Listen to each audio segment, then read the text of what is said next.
नमस्कार। प्रादेशिक समाचार के साथ मैं पूनम किरकेट्टा। पहले मुख्य समाचार। प्रधानमंत्री नरेंद्र मोदी आज हिमाचल प्रदेश के रोहतांग में बने विश्व की सबसे लंबी राजमार्ग सुरंग का उद्घाटन करेंगे। राज्य विद्युत नियामक आयोग ने बिजली दरों में किसी प्रकार की बढ़ोतरी नहीं करने का फैसला किया है। राज्य में पिछले 24 घंटों में 967 कोरोना संक्रमित स्वस्थ हुए, वहीं 736 नए मामले सामने आए। और झारखंड T20 टूर्नामेंट के फाइनल मैच में बोकारो ब्लास्टर्स की टीम ने दुमका डेयर डेविल्स को 6 विकेट से हराकर खिताब अपने नाम किया। और अब महात्मा गांधी की 151वीं जयंती के अवसर पर विशेष श्रृंखला में हम बुलेटिन की शुरुआत बापू की बात से कर रहे हैं। अपने एक संबोधन में महात्मा गांधी ने उद्योगपतियों से आग्रह किया था कि वे अधिक लाभ कमाने के उद्देश्य से गरीबों के साथ धोखा न करें।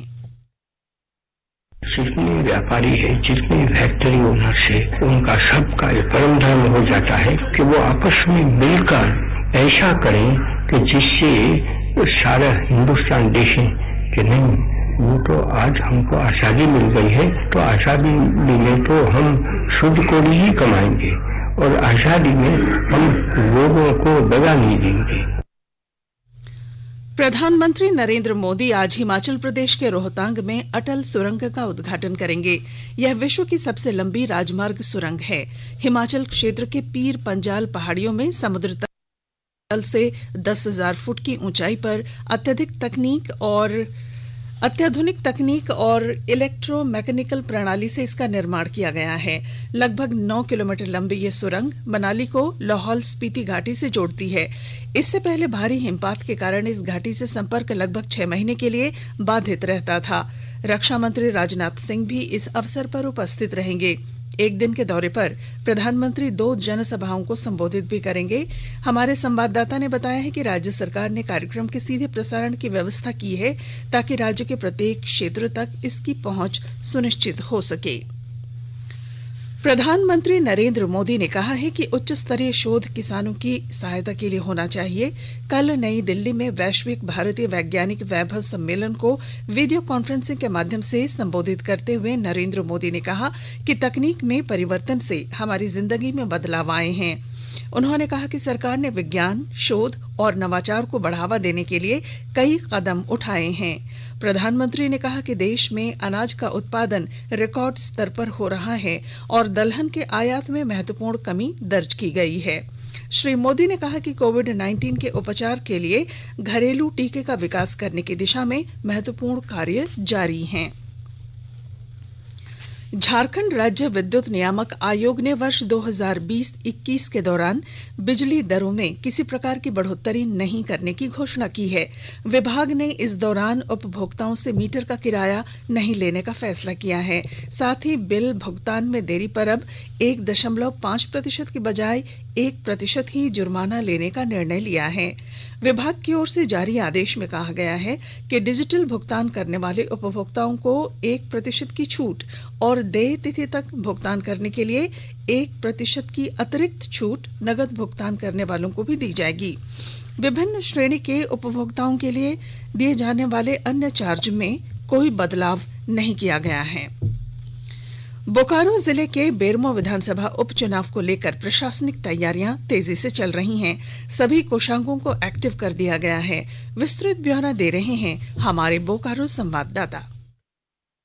बोकारो जिले के बेरमो विधानसभा उपचुनाव की प्रशासनिक तैयारियां युद्ध स्तर पर चल रही हैं। सभी कोषांगों को एक्टिव कर दिया गया है। बेरमो विधानसभा उपचुनाव के लिए 3 नवंबर को मतदान की तिथि निर्धारित है। कोरोना संकट काल में सुरक्षित मतदान कराना और मतदाताओं को मतदान के लिए प्रेरित करना बोकारो जिला प्रशासन के लिए चुनौती बनी हुई है। जिला निर्वाचन पदाधिकारी राजेश कुमार सिंह ने बताया है, मतदान केंद्रों पर ग्लव्स, मास्क और सैनिटाइजर की व्यवस्था रहेगी। मतदान केंद्रों पर ज्यादा कर्मी प्रतिनियुक्त किए जाएंगे जो मतदाताओं के बीच सामाजिक दूरी का ख्याल रखेंगे। जिला निर्वाचन पदाधिकारी राजेश सिंह ने बताया, मतदाताओं को मतदान के लिए जागरूक करने का भी काम चल रहा है। मनोज कुमार, आकाशवाणी समाचार, बोकारो।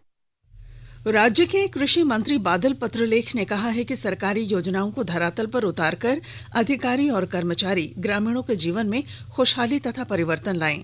श्री पत्रलेख कल गढ़वा जिले के सभागार में पदाधिकारियों के साथ बैठक कर रहे थे। उन्होंने कृषि, पशुपालन, मत्स्य, सहकारिता सहित अन्य विभागों की ओर से संचालित की जा रही योजनाओं की जानकारी ली। उन्होंने जिला सहकारिता पदाधिकारी को 3 महीने के अंदर सभी प्रखंडों में 5-5 मिल्क कोऑपरेटिव सोसाइटी का निर्माण कराने का निर्देश दिया है। झारखंड उच्च न्यायालय द्वारा राज्य की नियोजन नीति रद्द करने के फैसले को राज्य सरकार ने उच्चतम न्यायालय में चुनौती दी है। राज्य सरकार की ओर से विशेष अनुमति याचिका दायर कर हाई कोर्ट के आदेश को निरस्त करने का आग्रह किया गया है। सरकार ने इस नीति के तहत राज्य के 13 अनुसूचित जिलों में रद्द की गई शिक्षकों की नियुक्ति के फैसले पर रोक लगाने का आग्रह किया था। राज्य सरकार उच्चतम न्यायालय में 5वीं अनुसूची का हवाला देते हुए कहा है कि राज्यपाल को इस तरह की नीति बनाने का अधिकार है। राज्य की स्थिति को देखते हुए कई राज्यों में ऐसी नीतियां बनाई गई हैं। आकाशवाणी के ताजा तरीन समाचारों के लिए आप हमारी वेबसाइट newsonair.com पर लॉग ऑन कर सकते हैं। ताजा समाचार Twitter handle @AIR News Alerts और Facebook page all India radio news पर भी उपलब्ध है। आप प्रादेशिक समाचार एकांश के ट्विटर हैंडल @AIR News _ और Facebook page AIR news Ranchi के अलावा YouTube channel regional news unit Ranchi पर भी हमारे बुलेटिन सुन सकते हैं। प्रादेशिक समाचार आप आकाशवाणी रांची से सुन रहे हैं। राज्य में पिछले 24 घंटों में 968 संक्रमितों ने कोरोना को मात दी है। वहीं 736 नए मामले भी सामने आए हैं। 28,100 सैंपलों की जांच की जा चुकी है, जिसमें सबसे अधिक रांची से 306 संक्रमित मिले। लोहरदगा में सबसे कम 1 संक्रमित की पहचान हुई। राज्य में कोरोना से स्वस्थ होने वालों की दर 86% पहुंच गई है। वहीं मृत्यु दर 0.85% है। स्वास्थ्य विभाग की रिपोर्ट के अनुसार अब तक राज्य में कुल 85,400 संक्रमित मिले हैं। इनमें 73,428 लोग कोरोना से स्वस्थ हो चुके हैं। इस समय राज्य में 11,243 सक्रिय मामले हैं। इधर जामताड़ा से मिली खबर के अनुसार कल 10 संक्रमित लोगों के स्वस्थ होने के बाद उन्हें अस्पतालों से छुट्टी दे दी गई। इन्हें 7 दिनों तक होम क्वारंटीन पर रहकर सरकारी दिशा निर्देशों का पालन करने की सलाह दी गई है। शिक्षा मंत्री जगन्नाथ महतो को कोरोना के बाद अब निमोनिया ने अपनी चपेट में ले लिया है। रांची के एक निजी अस्पताल में उन्हें वेंटिलेटर पर रखा गया है। उनका इलाज कर रहे डॉक्टरों ने बताया है कि उन्हें बेहतर चिकित्सा सेवा उपलब्ध कराई जा रही है। स्वास्थ्य और परिवार कल्याण मंत्रालय ने लोगों को सलाह दी है कि वे नोवेल कोरोना वायरस से अपने को सुरक्षित रखने के लिए सभी बुनियादी एहतियाती उपायों का पालन करें और सामाजिक दूरी बनाए रखें। एक रिपोर्ट। सरकार ने कहा है कि आवश्यक वस्तुओं की पर्याप्त आपूर्ति जारी है और लोगों को चिंता करने की कोई जरूरत नहीं है। लोगों को सलाह दी जाती है कि वे आवश्यक वस्तुओं और चिकित्सा सामानों की खरीदारी करते समय धैर्य रखें और शांत रहें। आवश्यक वस्तुओं को खरीदने के लिए बार बार बाहर निकलने से बचें। साथ ही लोगों से हाथ मिलाने और गले लगने से भी बचना चाहिए। बाजार, मेडिकल स्टोर और अस्पतालों में लोग कम से कम 1 मीटर की दूरी बनाए रखें। घर पर गैर जरूरी सामाजिक समारोह से बचा जाना चाहिए और घर पर मेहमानों को नहीं बुलाना चाहिए। लोगों को अपनी आंख, नाक और मुंह छूने से बचना चाहिए और लगातार हाथ साफ करते रहना चाहिए। हाथ को दोनों तरफ से कम 20 सेकंड तक रगड़कर धोना चाहिए। यदि कोई व्यक्ति खांसी या बुखार से पीड़ित है तो वह दूसरों के संपर्क में आने से बचे और डॉक्टर से तुरंत परामर्श ले। स्वास्थ्य मंत्रालय ने कोरोना वायरस के बारे में जानकारी के लिए एक टोल फ्री नंबर 1075 जारी किया है। इधर राज्य सरकार की ओर से भी कई दिशा निर्देश जारी किए गए हैं। इस सिलसिले में सरकार ने हेल्पलाइन नंबर 181 जारी किया है। सरकार ने कहा है कि कोरोना वायरस से संदिग्ध तौर पर संक्रमित कोई व्यक्ति पाया जाता है तो इसकी सूचना 0651 जो रांची का कोड है और टेलीफोन नंबर 2261-000 तथा 2261-002 के अलावा फैक्स नंबर 2261-856 और मोबाइल नंबर 9955837428 पर दी जा सकती है।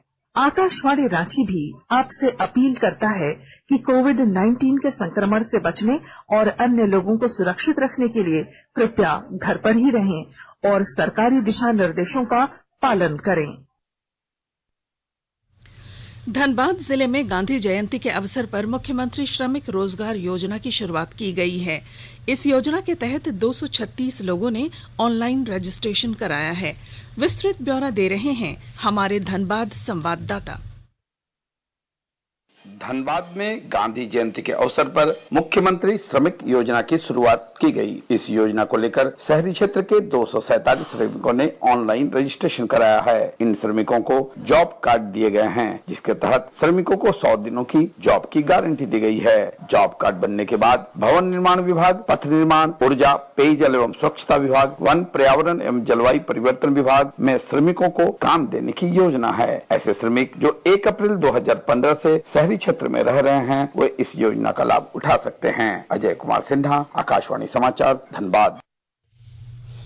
रांची के जेएससीए स्टेडियम में कल खेले गए मैच में झारखंड T20 क्रिकेट टूर्नामेंट के फाइनल में बोकारो ब्लास्टर्स की टीम ने दुमका डेयर डेविल्स को 6 विकेट से हराकर खिताब अपने नाम कर लिया।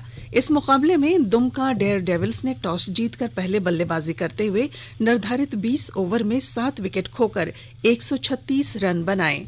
जवाबी पारी खेलने उतरी बोकारो ब्लास्टर्स की टीम ने 18 ओवर पर 2 गेंद में 4 विकेट खोकर 137 रन बनाए। और अब अखबारों की सुर्खियां।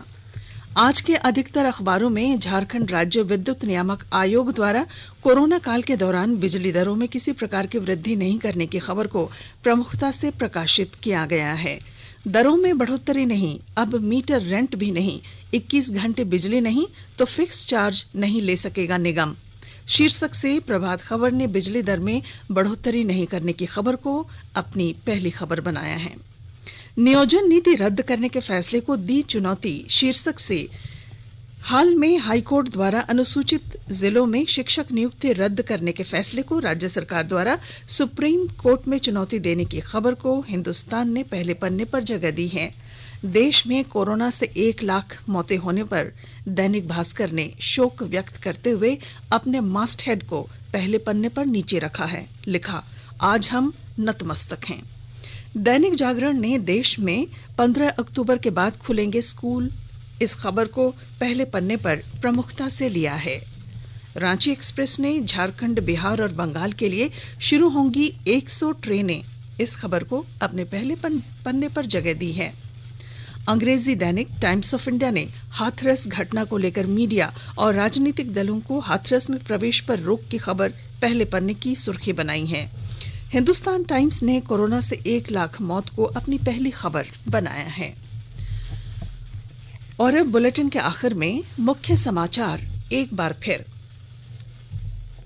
प्रधानमंत्री नरेंद्र मोदी आज हिमाचल प्रदेश के रोहतांग में बने विश्व की सबसे लंबी राजमार्ग सुरंग का उद्घाटन करेंगे।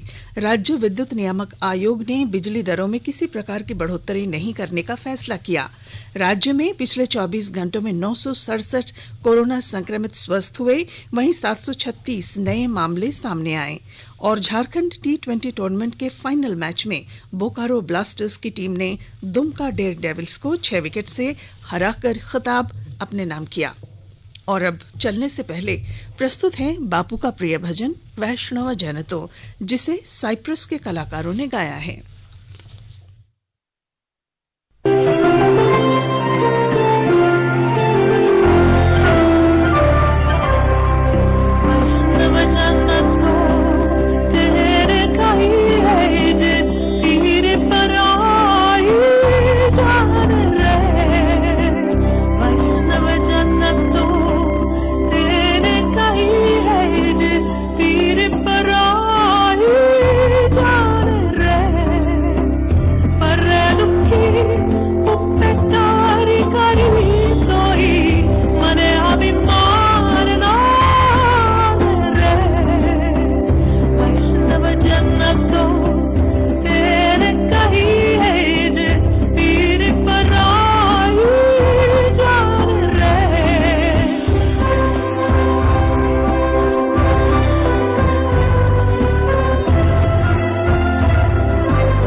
रहिए, सुरक्षित रहिए और सुनते रहिए आकाशवाणी।